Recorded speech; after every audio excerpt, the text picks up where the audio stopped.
Hi guys, welcome to another Inkscape video tutorial in which we are going to learn how to embed or extract different images in Inkscape. So most of the time in Inkscape we are involved into the vector objects, but we can include pixel imaging as well. So in this video what we are going to do is we are going to embed and link different kind of pixel images, and then what we can do is we can link them to the external images, then we can embed them or we can relink them. So here I have an Inkscape's empty file, so I'm going to go into the files, then import.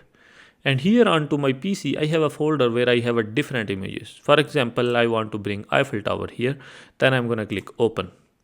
And then you are going to see like you are going to receive a pop-up where you need to choose like, do you want to embed this image into the Inkscape or you want to link them? So there are different options. So in case of embedded, the first thing is like there is an advantage like later on if someone just change the path of the file, or if someone change the name of the file, or if someone just remove or delete the file, so Inkscape is not going to care about these things because you already embedded this file into the Inkscape. The second thing, which is a disadvantage, like if you are going to embed an image into the Inkscape, so all those pixels are going to be copied here into the Inkscape file. So for this reason, the size of the Inkscape file is going to increase too much. And there is another disadvantage. If you're going to embed it, then you cannot edit this picture later on with Photoshop or anything else. So that's why like it's up to you, but I'm going to go with the link. And then I'm going to click OK. So in this way my Eiffel Tower is here, but you can see like this, the size of the image is so big. So what I'm going to do is here into the controls bar, I'm going to lock width and height, and then I'm going to, let's say I'm going to reduce it to the 500 pixels, and then I'm going to drag here into the middle.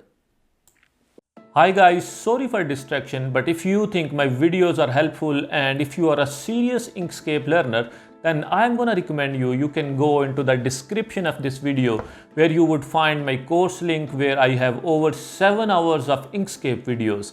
In every video I explain each and every individual tool with an example as well. Moreover, if you want to collaborate, if you have some kind of projects or assignment and you want to connect, feel free to contact me with my email, which is also given into the description. Thank you. Okay, and now if I'm going to right click on here, and then I'm going to go into the image properties. So I'm going to open the image properties or image attribute here. So you can see here like I have a URL because this is linked to this URL. So if I'm going to move, so you can see like this is the URL.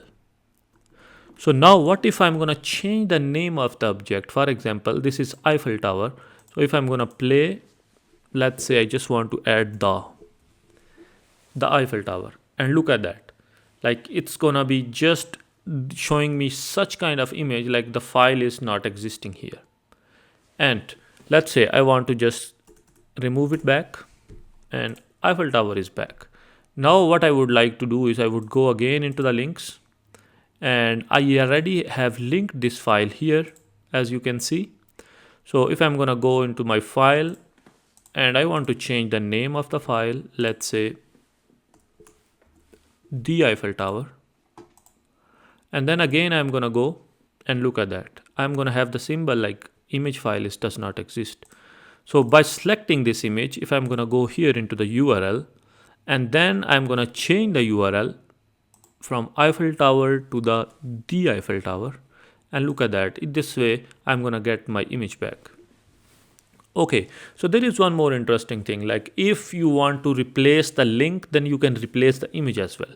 And even like if you have applied some kind of transformation to this image, and still if you want to change the name, it would remember all these transformation as well. For example, if I'm going to select this and then I'm going to rotate, let's say in this direction.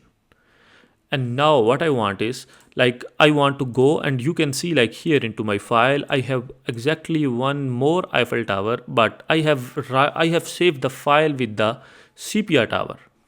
So I'm going to go back into the Inkscape, and here I'm going to select this, and I have transformed it. I have rotated it to the left, and now here into the link or URL, I'm just going to change the name from the Eiffel Tower to sepia tower.